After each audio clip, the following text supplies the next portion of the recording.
I'ma flex on my ex, flex on the hoe. You still be in my head, so I'ma let you know. I realize how much I want you when I let you. Good day everyone. I'm Cadet Second Class Balboan Cedric BSM 3 Alpha. Today we will talk about the function of each component of process control system. First is disturbance. In the maritime context, process control systems disturbance refers to any external influence or change that affects the operation or performance of the system. This disturbance can come from various sources including changes in input conditions, fluctuations and environmental factors, equipment malfunctions or intervention. Disturbance can have a significant impact on the process being controlled, potentially leading to deviations from desired set points or operating conditions. Effective controls strategies aim to minimize the effects of disturbances by detecting and compensating for them in real time, ensuring stable and reliable operations of the process. This can involve implementing control algorithms, feedback mechanisms, and sensors to continuously monitor and adjust system parameters in performance to disturbance performance parameters rather in response to disturbances. So here's some examples of disturbance in a process control system.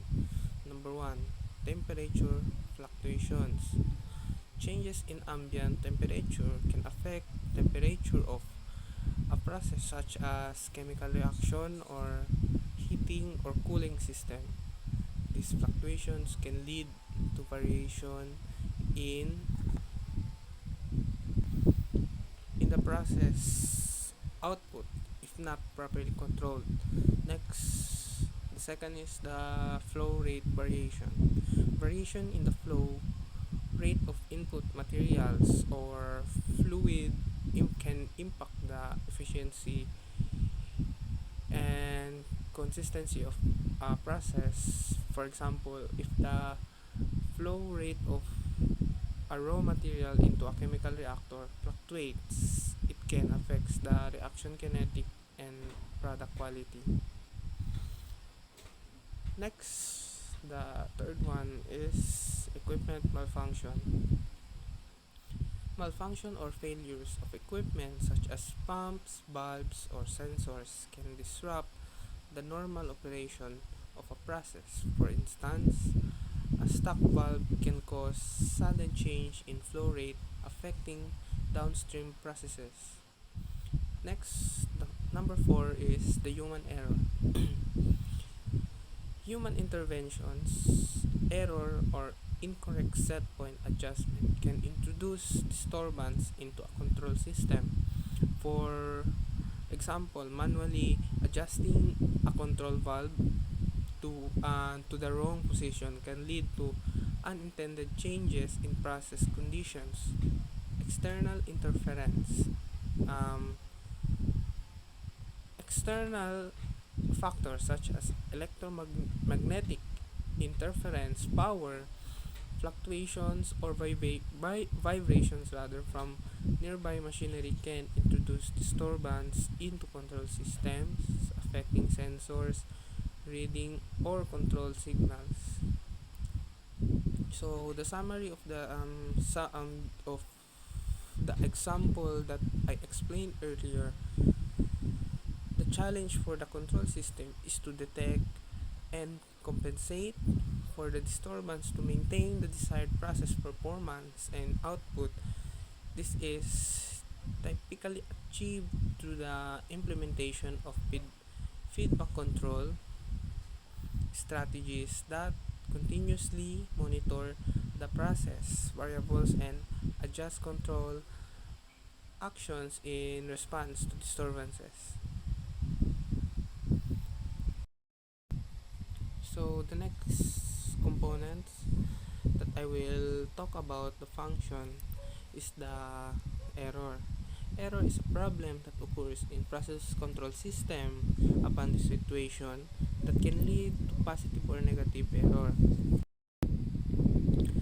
Here's an example of error in a process control system. Excuse me. Let's consider a temperature control system for a chemical reactor. The desired temperature set point is 100 degrees Celsius. However, due to fluctuations in external conditions or disturbances within the system, the actual temperature of the reactor might deviate from the set point.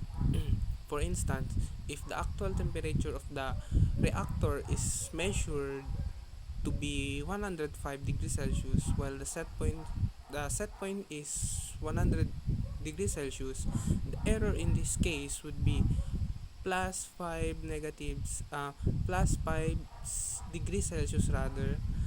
This positive error indicates that the actual temperature is higher than the desired set point.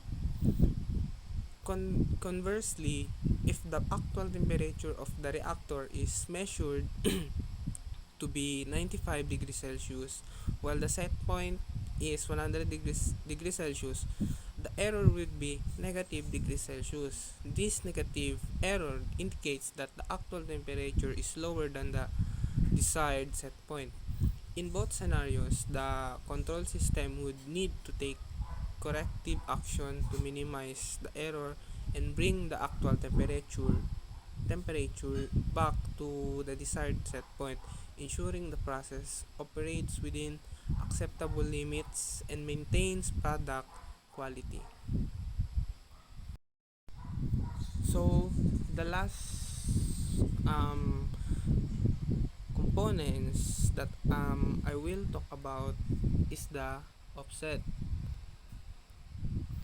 In process control, offset refers to a sustained difference between the set points and the process variable even when the system is in steady state conditions.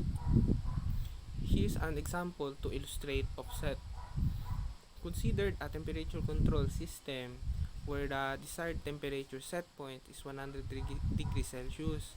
When the system reaches steady state conditions, the actual temperature might stabilize at 95 degrees Celsius due to various factors such as sensors inaccuracies controller, limitations or disturbances in the system. In this case, the offset would be 5 degrees Celsius because there is a sustained difference of 5 degrees Celsius between the set point, which the 100 degrees Celsius, and the actual temperature 95 degrees Celsius even when the system is steady state operation. Offset can be problematic in control system because it indicates that the system is not achieving the desired set points accurately, potentially leading to quality issues or inefficiencies in the process.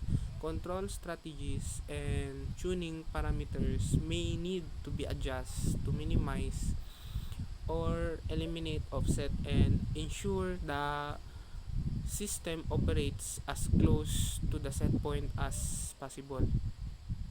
So that's all, and hope you learn something, and thank you for watching.